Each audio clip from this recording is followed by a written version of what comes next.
Welcome to the Wife Stories YouTube channel. New video every day, and don't forget to subscribe. Here we go. You're too boring. That's what she always used to tell me, in that lilting, almost dismissive tone. I hear it again in my head as I stare at the floor and see a puddle of blood. Maybe it's only in my imagination, an image conjured by my gut when the pain twists a little too hard. But it feels so real that I can almost smell the iron tang in the air. My side hurts, right under the ribs. Feels like I've been stabbed. The mind does strange things under stress. It shows us injuries that aren't there. Or maybe it's telling me there's a wound so deep, no bandage can fix it. And I stand, one hand pressed to that spot. My shirt's still smooth, no stain, no red. Nothing real at all. I'm calm. Too calm. More than once in my life, I've felt the rise of anger, that hot flood that can spark a fist to fly. But tonight, it's like my pulse is an even metronome, tapping out the seconds in my veins. Tap, tap, tap, each beat a notch in time, echoing the faint whir of the wall clock behind me. I can hear my breath as if it's amplified through a microphone. I can hear the hum of the refrigerator. I'm noticing everything, yet feeling almost nothing. Cold is also an emotion. I remind myself, indifference can be heavier than rage. You want to break something, but you don't. You want to scream, but your throat locks. I got a call from her 5 days ago. 5 years of dead silence before that. On the phone, her voice was tight. Not a shred of an apology in it. Just a casual, I might drop by. She didn't ask if I wanted that. If I needed time to prepare for her return. Didn't check if I'd moved on. There was no mention of how she vanished from my life, and how I was left to pick up the pieces and create something resembling normality. She simply told me she was coming back to town, as though it were routine. Now, a part of me wonders if I ever truly wanted to see her again, but another part says maybe I did. Maybe I needed closure. Maybe I just needed proof that she's still the same. That day, I put my phone down after her call and stared at the swirl of dust motes in the afternoon light. I felt my chest tighten as though I'd run a mile at full sprint. 5 years. 5 years of drifting, waiting, punishing myself for not seeing the truth sooner. 5 years of living alone in a house meant for two. She didn't say she was sorry. Didn't mention regret. Are you free? Let's meet. That's all. After so long, she was either too tired to pretend or too selfish to care. Hard to say which is worse. But I said yes. A short, clipped yes. Why did I do that? I don't have an answer. I only know my stomach churned afterward, that same sick feeling I got when I signed the mortgage for this place, betting everything I owned, and everything I was, on the promise of a life together. Now, I look at the blood on the floor that doesn't exist. I exhale slowly. The clock on the wall has large black hands that sweep across Roman numerals. My father gave me that clock for my wedding day. I recall him smiling, patting my shoulder, telling me how time is the only thing you can't ever truly get back. That conversation echoes in my head, because just a few days ago, I opened a box containing a pair of old wristwatches. I'd bought them for an anniversary that never arrived. Inside, etched in small script, was the phrase in Russian, Vremya poterяно, ne повторят, time lost. Do not repeat. I had to confirm the translation online, but the meaning was obvious. A warning. I wonder now if I should have taken that engraving more seriously. Maybe I should have recognized the self-fulfilling prophecy in those words. I leave the imaginary bloodstain behind as I walk from the kitchen to the living room. There's a neat stack of takeout containers on the counter, the dinner I ordered for two. She was supposed to be here by now. She's late. Typical. My side throbs again, the phantom stab. Or maybe I pulled a muscle at the gym. It doesn't matter. The pain is just my body's way of showing me how raw I am inside. I pick up the containers, place them carefully on the dining table. Everything is set. Silverware, napkins, 2 glasses for wine. The vintage I opened is a decent Cabernet. I can smell its aroma hanging in the air, a silent witness to my stupidity for believing she'd come on time. Eventually, I realize she's not coming. Not tonight. I'm not sure why that doesn't surprise me. Maybe she wanted me on edge. Maybe she planned to string me along, like she always did with her half-baked promises. I used to get furious. Now, I just feel cold. Numb. My phone sits on the coffee table. No messages. No missed calls. I briefly consider texting her, but I stop. What would I say? Where are you? What happened? I already know. She found something better to do. I carry the containers back to the kitchen, toss them into the fridge without bothering to open them. A wave of physical exhaustion sweeps over me. The day has been long. My manager asked me to handle a last-minute sales pitch for a stubborn client. I forced a calm smile, gave them a compelling presentation, closed the deal. Nobody had a clue that inside my head, all I could think was, she's coming back. She's returning to the city. They didn't see the tension rolling in my shoulders or the dull ache in my spine. I managed to hold it together. Some would call that professional. I call it muscle memory. I'm about to head to the bedroom when a movement catches my eye. My reflection in the dark window. There's a photo frame behind me, on a side table. It's a digital frame, rotating through old pictures, a gift from my sister years ago. She thought it would be nice to have a slideshow of precious memories. For months, I had it turned off. But recently, I switched it on, hoping I'd see photos of better days. My father smiling, my mother waving, me in my college uniform. Instead, I see them, her and him. She never realized I still had those pictures, or that I'd discovered them at all. A memory floods back. The day I rummaged through the home office, searching for a file I needed for our taxes. I found a hidden flash drive. Being naive, I opened it, thinking it was some old backup. But the images were explicit. She and another man. Calendar he had his hands all over her, and they were both naked, laughing, looking at the camera like it was their private joke. I can't remember how many pictures there were. 10. 100. Each one made my skin burn. I saw angles of her that she always withheld from me in bed. Positions that were never for my eyes, apparently. I remember the shock running through my limbs, turning into pure acid in my veins. But that was 5 years ago. That was the day everything changed. Seeing those images flicker on the digital frame now is like ripping off a scab. My stomach roils. The lighting in the photos is bright, harsh. She's smiling in a way I rarely saw in our marriage. She looks so alive. He's got these strong arms that circle her waist, brash confidence in his grin. That's Calvin Holt, a big-shot programmer with a thirst for new thrills. No wedding ring. No sense of guilt. My wife, Rebecca, arched her back for him in a way that still makes me want to punch through a wall. But I don't. I just stand there. The frame flickers, transitions to another image. A quieter pose, but just as intimate. My heart thrums in my ears, and for a moment, I have to close my eyes. When I open them, I pull the digital frame's plug. The screen goes black. No more images, but they remain seared into me. For a long time, I wondered if she'd been waiting for me to discover that flash drive, if she wanted me to catch her, or if she was just that careless. Eventually, I stopped caring about the reasons. It didn't matter. She betrayed me. She left. I should have moved on, but parts of me never did. I head to the bedroom at last.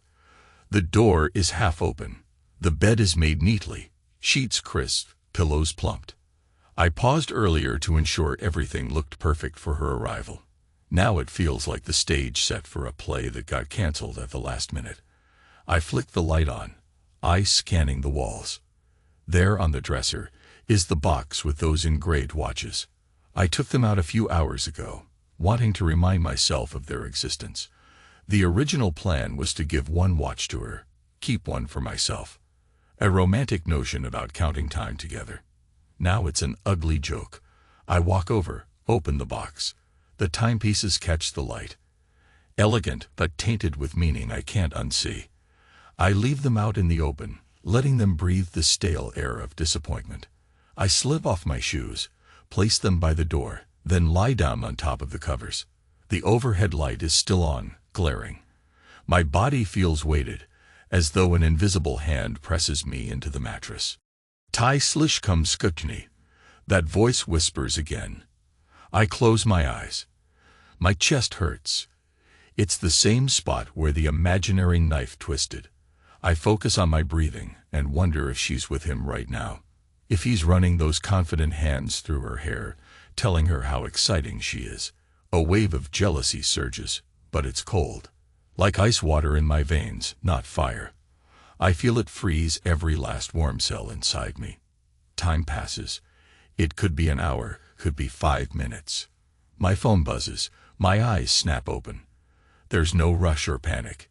It's just my body responding to what I've waited for all day.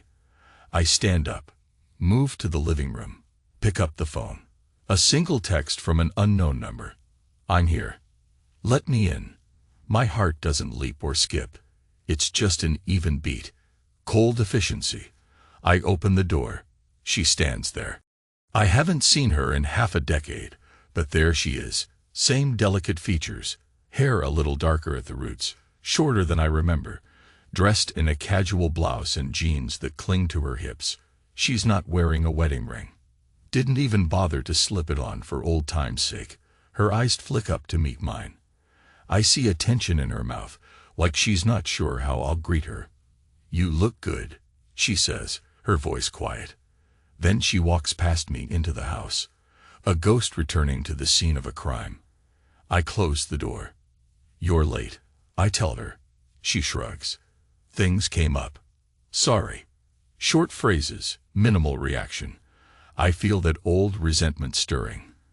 The apology is half-baked, offered only because she knows I'll call her out if she doesn't. My side throbs again. I stand still, letting her wander the living room, her fingertips brushing the furniture. She glances at the table where the leftover dinner sits, glasses still out, wine bottle half empty. You prepared all this? She asks. I nod. She flinches, just a tiny movement, then recovers. I appreciate it. I don't reply. She sits down on the couch, crossing her legs. Even now, she exudes a subtle confidence, a knowledge that she can be the center of attention if she chooses. Her perfume drifts toward me. Different brand, same effect. My chest feels tight, my mouth dry. So, she starts, tucking a strand of hair behind her ear. How have you been? I walk around, take the seat across from her. Fine. Silence, heavy in the air. Look, John, she says, picking her words carefully. I know this is sudden. And I know, you probably have questions. Not really. She blinks. You must have something to say. I lean back, trying to look as composed as possible. Inside, I'm trembling with that cold energy. 5 years is a long time to be gone. You called this meeting. So talk. A flicker of annoyance crosses her face. I didn't vanish just to hurt you. I had to figure things out. My lips curl in a humorless smile. You found out everything you needed. She hesitates, and I wonder if she's searching for some angle. I tried to live a life that made sense to me, she says at last. Working, traveling, meeting people, meeting Calvin. Her gaze flickers downward. Her posture stiffens. Let's not go there yet. I don't press. My stomach churns at the mention of his name, but I stay silent. She's the one who needs to talk. Her expression tightens, and there's a flash of old defiance. I'm just saying, she continues, I wanted to see you again, to see if maybe we could talk about where we stand now. Where do we stand? I echo, feeling a strangled laugh in my throat. We're still married on paper, that's all. She doesn't deny it. Instead, she looks around, studies the pictures on the walls. Photos of me with my parents, me in a suit with my colleagues, but none of her. They were removed long ago. Her voice drops a little. You took me out of your life. I nod. You took yourself out first. Don't blame me for rearranging the furniture after you broke down the house. She opens her mouth, perhaps to argue, but closes it again. The hush in the room feels suffocating. Finally, she tries a different tactic. John, I don't want to fight. I'm not fighting, I say quietly. I'm just stating the facts. Another silence. She looks at the bottle of wine. Can I have a glass? I stand, wordlessly fetch a clean glass, pour her some. Our arms nearly brush as I hand it to her, and she tenses, then takes a sip. The overhead light casts shadows across her face, highlighting the faint lines near her eyes. She still looks beautiful, but there's a worn edge to that beauty, as though the last 5 years have carved secrets into her skin. I missed you, she says, barely above a whisper. I don't respond. I think of those photos again, how I once believed she was entirely mine, body and soul. Now the memory is a hollow mockery. She sets her glass down. John, please, why did you come back? I ask at last. She exhales, looking away. I ended things with Calendar. It was intense and exciting at first, but then it became toxic, and I realized maybe I'd made a huge mistake. I stare at her, my mind replaying that day I found the photos. The betrayal. The nights I couldn't sleep. My father's advice echoing in my ears about how a man's trust, once broken, can't be patched together. She's telling me about her regrets now, after so many years. Is that all? I ask. She shakes her head. I'm not just here because of him. I realized I missed what we had. You were always good to me, always there. I thought maybe we could start over. There's something akin to hope in her eyes. My stomach twists violently. I swallow. Rebecca, you walked out without a real goodbye, and now you want a second chance. Her voice trembles. I know I hurt you. I'm not asking for instant forgiveness, but maybe we could at least. A sudden wave of exhaustion drowns her words in my ears. My side throbs again. That imaginary blade is twisting. I picture the blood on the floor, a swirling red tide. I need air, I say, rising. She stands, uncertain. Want me to come? I shake my head, walk to the door. Stay here if you want. I'll be back. Outside, the night air is cool. The wind scrapes at my cheeks, a mixture of spring dampness and city grit. The back of my neck prickles with tension, a leftover reflex from years of mistrust. My phone vibrates again. I fish it out. Another text, this time from a number I recognize. Calvin. How the hell did he get my number? The message is short. Don't try to keep her. She's never satisfied. My jaw sets. My heart picks up a frantic beat, yet my mind is oddly calm. The cold is everything now, pushing away pain. I block the number. I don't want to give him the satisfaction of a response. Then I stand on the stoop, looking at the silent street. A few cars pass, their headlights carving slices through the darkness. My house, with its warm interior light, suddenly looks like a stage set behind me. I walk back in. She's pacing the living room, chewing her lower lip. When she sees me, she stops. Everything okay? I slip the phone into my pocket. What exactly did you expect tonight? She blinks, draws a breath. I don't know. I thought maybe we'd have dinner, talk about the past, see if there's a chance. Chance for what? My tone is still quiet, measured. For me to forget everything you did, or for you to feel less guilty. She flinches. It's not like that. It is. I counter. You want me to act like those photos, those years you spent with him, were some passing hiccup. They weren't. You ripped our life apart. She rubbed her arms, stepping closer. I understand you're angry. I'm not angry, I say in a level voice. I'm tired. She exhales shakily. You have every right to be, but I'm here now. Can we try? My gaze drifts to the hallway, the bedroom door partially open. A memory flicks. The day we bought that bed. How excited she was to choose soft sheets, the color scheme. Now the same bed might as well be a slab of marble. I'm going to sleep, I say. If you want to stay, the guest room is down the hall. Her eyes search my face, looking for some flicker of warmth. We can't just ignore this. Right, I murmur. But I don't have the strength to talk anymore. It's late. I walk away without waiting for her reply. My body is on autopilot, each step heavy. In the bedroom, I close the door softly, lean against it, and let out a long breath. My reflection in the mirror looks haunted pale.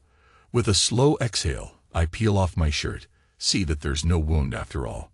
Just an ache below the ribs, a psychosomatic bruise maybe.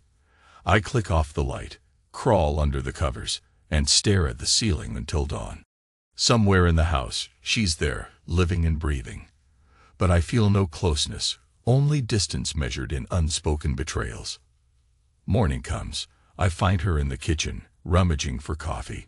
She's wearing the same clothes, hair tousled from sleep, eyes a little red. The tension crackles between us like static electricity. I greet her with a nod, then open a cupboard. She steps aside, letting me pass. I brew coffee in silence. You always were an early riser, she says, as if grasping for a normal topic. I shrug. My side pulses again, that dull phantom pain. I pour 2 mugs, slide one toward her. She thanks me softly. Did you get any sleep? She asks. I sip. Enough. She wraps her hands around her mug, inhaling the steam. I'll leave if you want, but maybe we can have breakfast first. My eyes flick to the clock. I have a full day at work ahead, meetings scheduled, a life that must go on. I can't. I have to be in the office soon. She nods, glances at the half-empty fridge. Right. Another time then. I drink the rest of my coffee in a few gulps. My mouth wants to say something final, something that would sever whatever last thread still connects us. But I can't find the words, so I just set down my mug and walk away to get dressed. Behind me, I hear her set her own mug in the sink with a soft clink. I leave her in the house. No goodbye, no instructions. Maybe she'll stay, maybe she'll vanish. I don't care, or I tell myself that. But on the drive to work, my knuckles grip the steering wheel so tight that my hands start to go numb. My mind replays the memory of those naked photos, her body pressed against his. Laughter, desire. It's not that she cheated physically. It's that she gave him what she never gave me. A passion I only glimpsed on rare nights, then was told I was too dull to sustain. My workday is a blur of phone calls and spreadsheets. I meet with a new client, run through budgets, feign interest in marketing analytics. Behind my stoic demeanor, my thoughts swirl around her. I wonder if she's rifling through my drawers, searching for any sign of how I lived these 5 years. I wonder if she's discovered the box with the engraved watches. By lunchtime, I'm exhausted, and the date is only half over. My side throbs each time I stand. Colleagues joke that I'm looking pale. I wave them off with a polite smile. Finally, at day's end, I head home with no idea what I'll find. Is she still there? Is she gone? The traffic is thick, and I watch the city lights smear across the windshield. My phone buzzes again. I glance at the screen. Her number this time. I let it ring, then go to voicemail. She calls again, and I answer with a curt, "What? John, are you coming home?"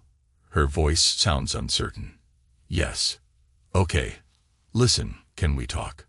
I hesitate. "We'll see." I hang up. She tries to text me a moment later, but I don't read it. By the time I pull into the driveway, the sky is a deep cobalt, flecked with the first stars. The house lights glow behind the curtains. I steel myself, step out of the car. My side is on fire again, but I grit my teeth and push forward. Inside, I notice the faint smell of food. She's made dinner, or tried to. The dining table is set with 2 plates of something that looks like pasta. She stands in the kitchen doorway, wearing an old t-shirt of mine. The one I used to mow the lawn in. She used to say I was too square to wear t-shirts with any flair, so I stuck to plain ones. The irony doesn't escape me. I cooked, she says, voice subdued. I wasn't sure when you'd get home. I toss my keys on the counter. My body is rigid, a coil of tension. Thanks. She motions to the table. Want to eat, or should I put it away? I consider ignoring her, but the smell of fresh food awakens my hunger, so I sit. She sits across from me. We pick at our plates in silence. The sauce is decent, but my appetite is scattered. She tries to make small talk about the day, but I answer in monosyllables. At last, she puts down her fork with a sigh. John, why won't you talk to me? If you're furious, say it. Scream at me. Yell. No, I say, setting my silverware aside. Not in the mood. That's worse, she blurts, her hands trembling slightly. This calm is terrifying. I meet her eyes. Then maybe you understand a fraction of what I went through. She lowers her head. I'm sorry. There's a beat of silence. I push my plate away. Come on, I say, standing. Let's get this over with. She stands too, uncertain. What do you mean? Whatever you need to say. Let's go in the living room. My voice is distant, as though I'm listening to someone else speak for me. She follows me. We sit on opposite ends of the couch. I notice she moved the digital frame.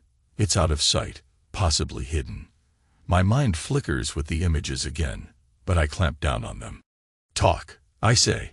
She inhales shakily. Okay. Look, I messed up, John. I think we both know that. I got caught up in something with Cal, and it was so different from what we had. I felt alive. I felt like you. You never gave you that rush.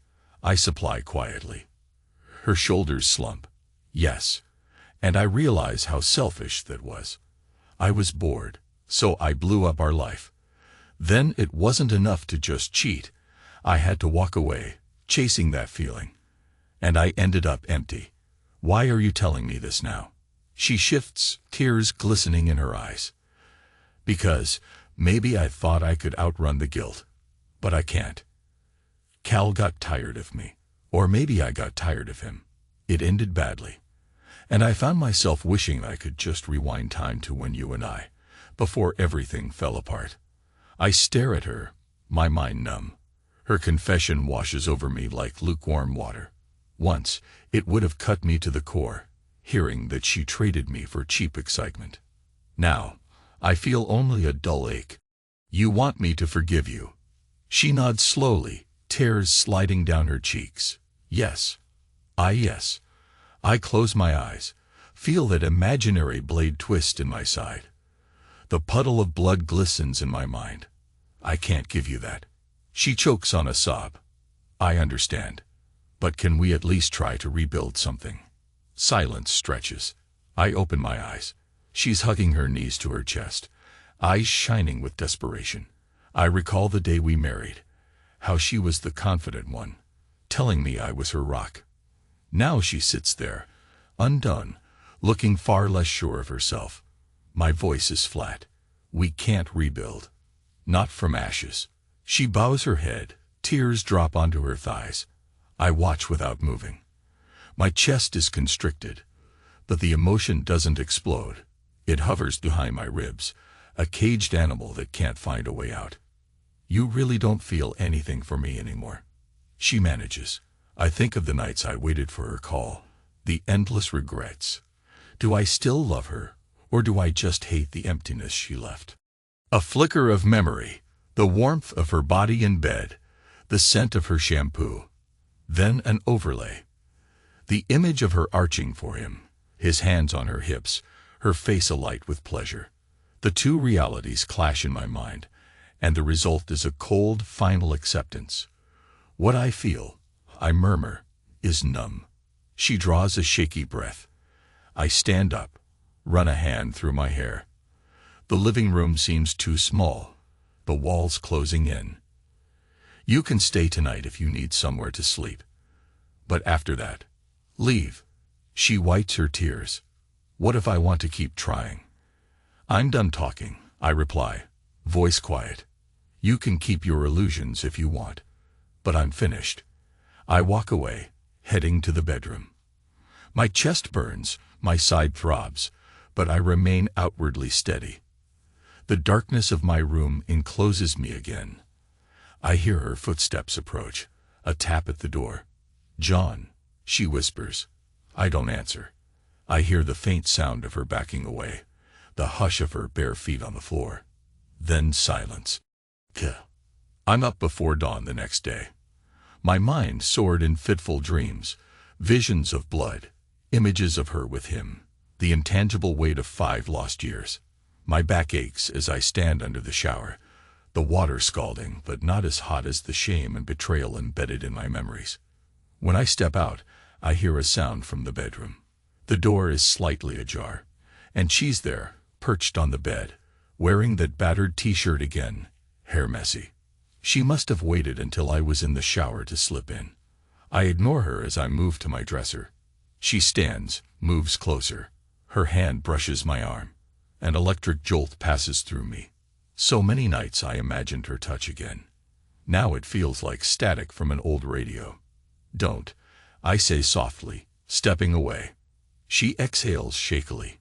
"Just talk to me. We've done enough talking." "You're in pain," she says, voice catching. "Physically, emotionally. Let me." I laugh. A short, hollow sound. "Let you what?" "Fix me. You're the one who broke me." Her eyes fill with tears again. "John." I grab a shirt, slip it on. "Please, just leave me be." She stands there, helpless. After a moment, I see a flicker of something cross her face, perhaps frustration. She opens her mouth, then closes it. I shoulder past her, heading out. My bag is by the front door. It takes less than a minute for me to slip on my shoes and step outside. The sun's not even up, but I'd rather face the cold dawn than another minute in that house with her. It's Saturday. No work. I drive aimlessly until I find myself at a diner on the outskirts of town, a place I used to stop when we first moved here. I order black coffee and a plate of bacon and eggs. The food is warm, tasteless. My stomach clenches with every bite. The pain in my side is a relentless reminder of how deeply she lodged herself under my skin. I swallow coffee and stare at the Formica tabletop. Suddenly, my phone buzzes. A call from an unknown number. I answer out of reflex, a male voice, cocky, edged with mock concern. "John." My pulse spikes. "Who is this?" "It's Cal," he says, as though we're old friends. "I thought I should let you know. Rebecca is mine. She'll always be mine. Man. Doesn't matter if she crawls back to you for a while. She gets bored. It's who she is." I feel no quick rage, just that same cold coil. "Why call me?" I ask calmly. He laughs, a short bark of arrogance. "Because I don't want you to think you've won. She'll come back to me eventually. You might see her naked again for a bit, but trust me, she'll slip away." I exhale quietly. "Finished." "Yeah," he says. "Enjoy your pity party." He hangs up. I stare at the screen. My eggs sit half-eaten, an unappealing mass. My appetite is gone. The ache in my side intensifies, as though Cal's words physically jabbed at me. In my mind's eye, I see him leering, see her arching for him. I pay for my meal and walk out into the cool morning air. I feel sick, but also strangely resolved. He can have her. I don't want her anymore. That knowledge is the only shred of comfort in me right now. Eventually, I drive home. The sun is fully up. I step inside to find her rummaging through a small box of our old photos, vacation shots from Florida, pictures of us at a cousin's wedding. She looks up, startled, as if caught in a crime. "You kept these?"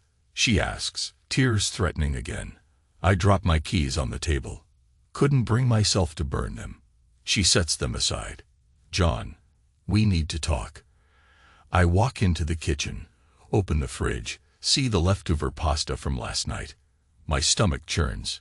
Make it quick, I say. She follows me. I got a call from Calendar. He said he tried calling you. I'm sorry he's harassing us. It's over between us, truly. I close the fridge without taking anything. He says otherwise. Her eyes flash. He's lying. He thrives on drama. Then, gentler. I told him I was coming back to see if we could work things out. He's just being a jerk. I step past her into the living room, every movement purposeful. I don't care what he's doing. I want you both out of my life. Is that clear enough? She flinches. John, leave. I point to the front door. We're done. Her hands tremble. This can't be how it ends. I snort softly, the sound laced with bitterness. It ended 5 years ago. We're just performing the autopsy now. Her eyes well up. Then, should we file for divorce? Is that what you want? A wave of exhaustion hits me. I rub my face. It's what needs to happen. She stands there, shoulders sagging. Fine. I'll go. Let me get my things. I watch her disappear into the guest room. The cold emptiness in my chest tightens, and for a moment, I'd wonder if I should call out to her. Try to salvage some piece of this broken puzzle. But the memory of those photos is a raw brand on my psyche. My mind is set. She emerges a few minutes later with a small bag. She hesitates near the door, eyes flicking to me. I'm sorry, she whispers. You have no idea how much. I say nothing. I just stand there, a statue carved from disappointment. She opens the door and leaves. The silence of her absence is loud. My side aches, as if my body is punishing me for letting her go again. But I know it's the right choice. I lock the door, leaning my forehead against the wood for a long moment, letting the quiet saturate me. Life is strangely normal in the following days. I go to work, handle projects, come home to an empty house. The only difference is the finality in my chest, a sense that I've severed some diseased limb. The imaginary blood puddle still flashes in my head sometimes, but less frequently.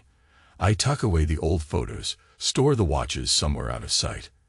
I don't want the past intruding anymore. One evening, a couple of weeks later, I get home late from a business dinner. My phone rings. Her number. I stare at the screen, tension creeping up my spine. Against my better judgment, I answer. John, she says softly. I'm outside. Can we talk? My grip tightens on the phone. No. She's quiet for a moment. I need to return something to you. Please. I grit my teeth. Fine. I step onto the porch. She's there, leaning against her car. She gives a tentative smile. I walk down, noticing she's holding a small black box. What is it? She offers the box. Your watches. I found them in the drawer last time I was here. You must have forgotten. I swallow. My stomach does a flip. Keep them. They were meant for us, weren't they? She shakes her head. I don't deserve that. And I don't want them. I accept the box. We stand under the porch light, the hum of cicadas in the night. She looks thinner, or maybe just tired. Thanks. I mutter. She inhales. John, I'm leaving town tomorrow. Going back to my parents in Wisconsin for a while. I just wanted you to know. I nod slowly. Safe travels. Her eyes brim with tears again. She looks at me like she wants to say more, but no words come. Finally, she turns to her car. Bye, she whispers. I watch her go. Once again, that feeling of being pinned under a heavy weight grips my chest. But I remain stoic. I walk inside, open the black box. The watches gleam under the hallway light. One watch is smaller, more delicate, the one I plan to give her. The other is bigger, with a dark leather strap. I pick it up, notice the inscription under the lid. Vremia Poteriano. Ni Povtoriet. I run my thumb across the etched words. A wave of pain surges, but it's laced with something else. Resolution. Time passes. The divorce is quick once we file. She doesn't contest anything. I let her take whatever she wants, some furniture, personal belongings. The house feels emptier afterward, but not as suffocating as I feared. My father calls one day to see how I'm doing. I say I'm fine. My mother wants me to visit. Maybe I will soon. I feel the cold ache in my side less and less as days become weeks. I find some measure of peace in routine. My job, my evening runs, the unstoppable march of everyday life. People at work comment on how calm I seem. A colleague jokes, "Any more zen, and you'll float away." They don't see the nights I wake up in a sweat, the memory of betrayal slicing through me. But those nights are fewer now. One afternoon, I decide I'm done with this house.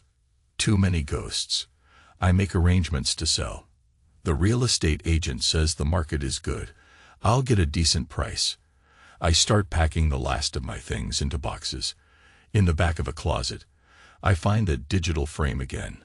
I plug it in out of morbid curiosity. The images cycle, old family gatherings, me holding up a giant fish at the lake with Dad, me and Rebecca on our honeymoon. Then the other pictures. The ones I never intended to see in the first place. Pictures of her and Calendar naked, locked together, her grin unbelievably bright. I feel that surge of pain. But there's no meltdown, just quiet acceptance that this is who she was. I power off the frame. I slip it into a cardboard box, labeled for trash. Then I find my watch lying on the dresser, the one with the engraved warning.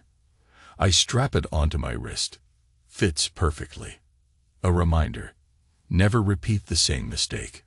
Never spend my life chasing someone who won't value it. My final evening in this house arrives. Boxes stacked everywhere, the furniture mostly gone. I order takeout. The memory of that night, when she was supposed to show up for dinner, but never did, hits me. This time, I don't let it sting. I simply accept it. She's a footnote in my story now. I find a sense of strange calm, like stepping onto the shore after being lost at sea. I place the takeout on the counter, unbox it. A quiet meal. No tension. Then, as I'm finishing, there's a knock at the door. I sigh, thinking it's the real estate agent or a neighbor.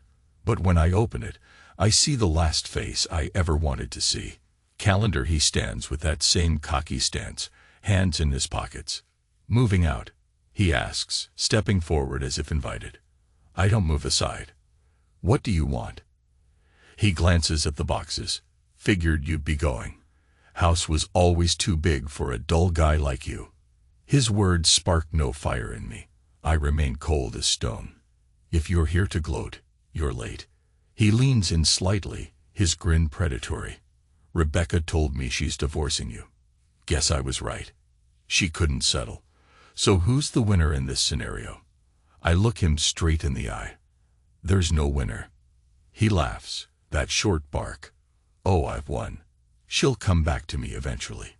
A surprising calm descends over me, chilling every nerve.